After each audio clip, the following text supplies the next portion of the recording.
Mr. Speaker, New Zealand will be introducing the emissions trading scheme. We will be world leaders in climate change, despite the Prime Minister's promise not to be.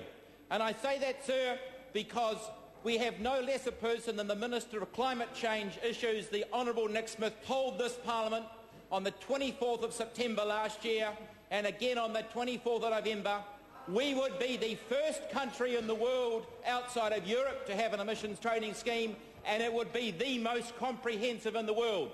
Those are not my words, Mr. Speaker. Those are the words of the Honourable Dr Nick Smith. Sir, the ACT Party has led a campaign to try and build political awareness and political support for the postponement of the emissions trading scheme. I stood in this Parliament on the general debate on the 24th of March, and I was optimistic. At that time, France had just abandoned its own carbon tax, its own proposed carbon tax.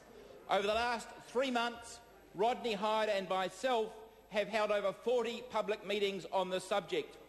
We were optimistic, and we were particularly optimistic, sir, when Australia announced it would be deferring its emissions trading scheme until at least 2013. Well, sir, now on the eve of the 30th of June, or rather the 30th of June, the eve of 1 July, it's obviously going to proceed. And what is the cost to New Zealanders of New Zealand taking this leadership position? What is the cost, to use Mr Smith's words, of having the most comprehensive emissions trading scheme in the world? Well, sir, the price of electricity will rise, the price of petrol will rise, the price of heating will rise, and the price of pretty much everything else. Sir, the very food that we eat will increase in price. In particular, sir, our exporters will be exposed. Our exporters, our businesses. The cost to New Zealanders, sir, the government says is $3 a week. Well, we know that is a gross underestimation. It will be at least $5 a week.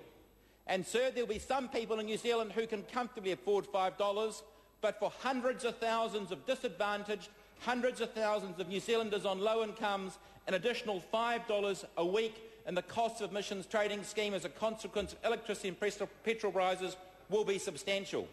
And so that figure is very easily justifiable. You simply only have to look at the very numbers Dr Nick Smith has tabled in this House. He has quoted the example of the average household using 8,000 units of electricity at an additional price of 1 cent a unit. That same household, he says, does 28,000 kilometres at 3 cents a litre. It's simple mathematics to deduce, sir, that the cost to the ETS, or the cost to the average household of electricity and petrol alone, is the $165 a week, or the $3.17. And what the Minister of Climate Change and what the Prime Minister and what the whole of the National Caucus seem to misunderstand is they are grossly underestimating that cost. And you only need to look, sir, at the very website of the Ministry of the Environment, where it actually acknowledges the cost of the ETS is more than $3.17 a week. It's actually on the website of the Ministry of the Environment. Now, if the National Party ministers and backbenchers think New Zealanders are fools, well, they're going to have to pay a very big price at the next election, because the ETS is going to cost more than $3.17, and that is very obvious simply by looking at the very Ministry of the Environment's website. Sir, whether it's $3 a week or $5 a week, what we know is that dairy farmers are going to pay some $75 a week, and sheep and beef farmers are going to pay $35 a week. And that's another fact that the government has chosen to try and hide or deny in the early stages of the campaign the ACT Party has run over the last 3 months. They tried to say to farmers, they tried to treat farmers as fools. The Minister of Agriculture, David Carter, turned up at Mystery Creek on the 5th of May, and he said to Dairy New Zealand, the cost of the ETS will be 2.5 cents a kilogram, not a cost that you would welcome, but not one would force you off the land. Well, Mr Carter treated dairy farmers as fools, because the cost is not 2.5 cents in 2015, as Mr Carter tried to assert. It's 3 times that.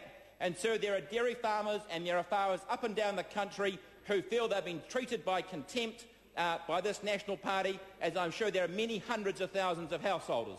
Thank you, Mr Speaker. The Honourable Annette King. Mr Speaker,